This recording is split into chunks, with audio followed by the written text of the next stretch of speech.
So I'm evaluating this battery. My main purpose for building this tank and putting it back into operation was to test the small 2S batteries, where I can see, when I engage this to go forward, I want to look at the battery voltage. There we go. Well, that's hands off. I'm just letting it run. But I can drive it now and then watch the battery voltage.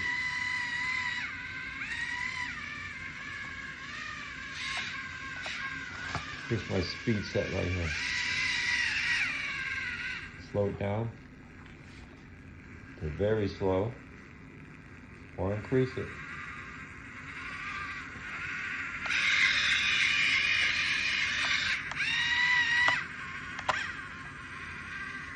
Okay, watch it. That's very slow. Now we'll make it go faster. All the way up to max, and then back to low again.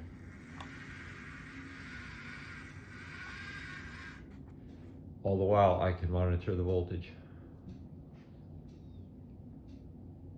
And then from these results, I can know how long to run it based on time.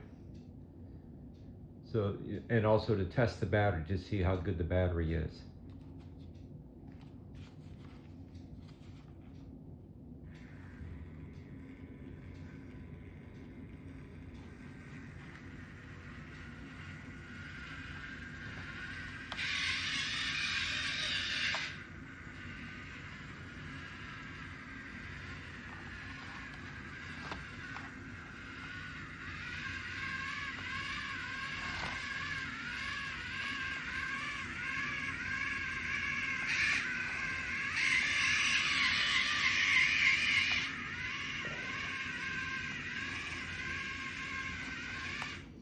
I like this transmitter because you have a trim. You can trim left and right. If it's pulling one direction or the other, you can trim it out.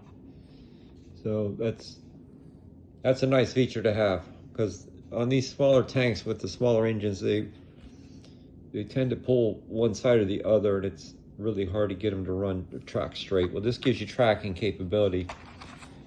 So this is for the Taigen Tiger 1, of course, but I've got several of these, and more than two, and I'm testing them for use in the smaller models like this. Because I have a vast array of those models, smaller models. So I have a bunch of these, and it's nice. Another thing I like about this is I could just walk away from this right now, and that transmitter and receiver would shut down automatically after, I don't know, maybe 1 minute or so of inactivity. It just shuts down. And so you get distracted, you have to answer a call or do something like that.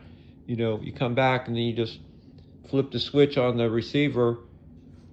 You have to flip it this way and then back, and that resets it and it's ready to go again. And then you would press the start button on here again, because when it times out, both these lights, and that light goes out and the receiver goes dead. But it doesn't discharge the battery after it goes into standby. It just shuts off. So this is handy for these little tanks. I'm looking at the potential for using these boards in these smaller tanks, because I often forget about the batteries being left on in there, and I've ruined many a LiPo battery because of that. But the result of today's test is this good. I finally figured out how to cure the problem with these particular tanks of the gearbox, the sprockets pop off.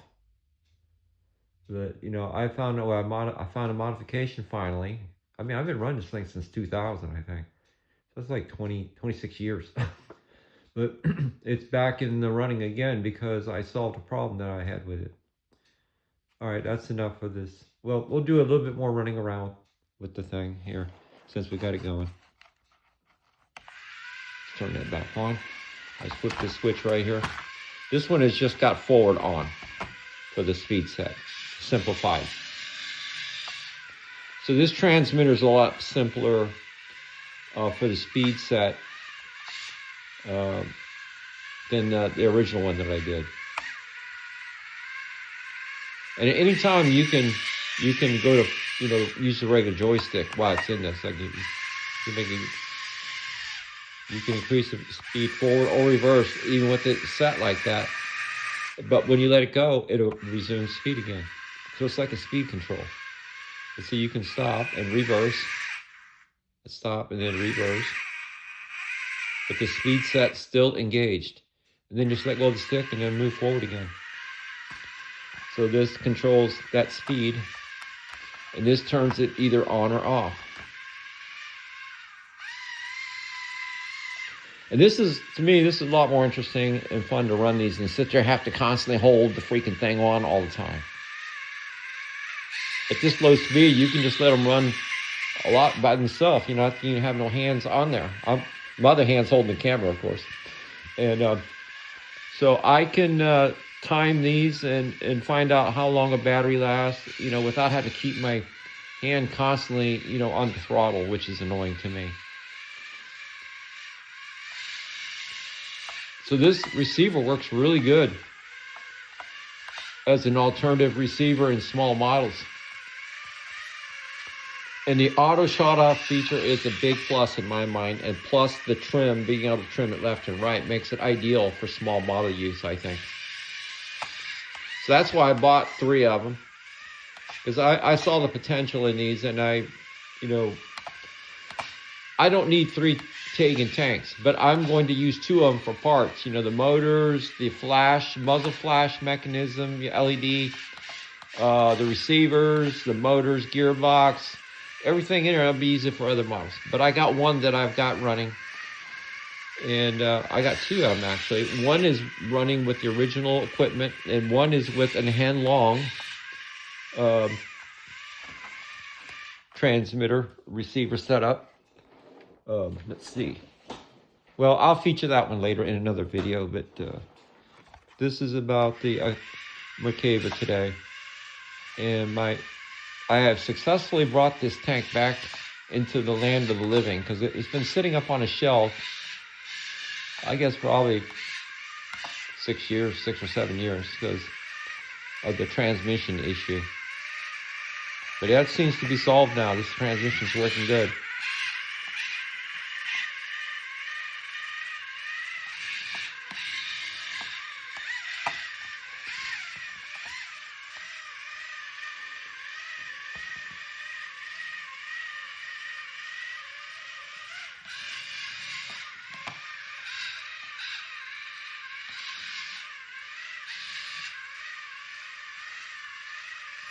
Got the floor real down, way down. There we go.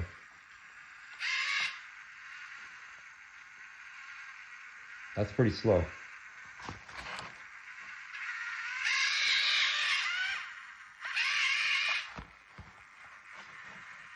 As the battery decreases, you have to increase the speed a little bit. It's the voltage. See, I can actually turn it off too, where it's not moving if I go all the way. That's off. Now as I turn this, it should start moving again.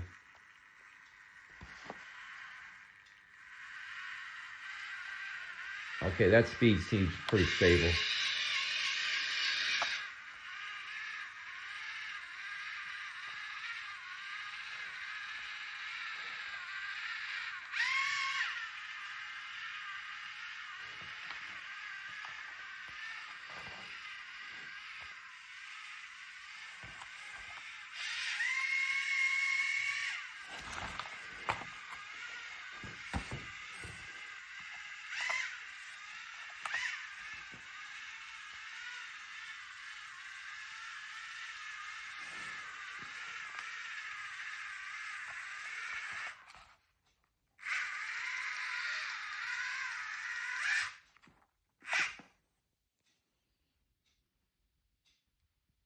And it's still got a way to go. It's good until it hits about 7 or 3.7 per cell. And 3.7 volts is about the maximum discharge you want to do on these cells. If you go any more than that, you risk damaging them. All right, that's enough of this video for today.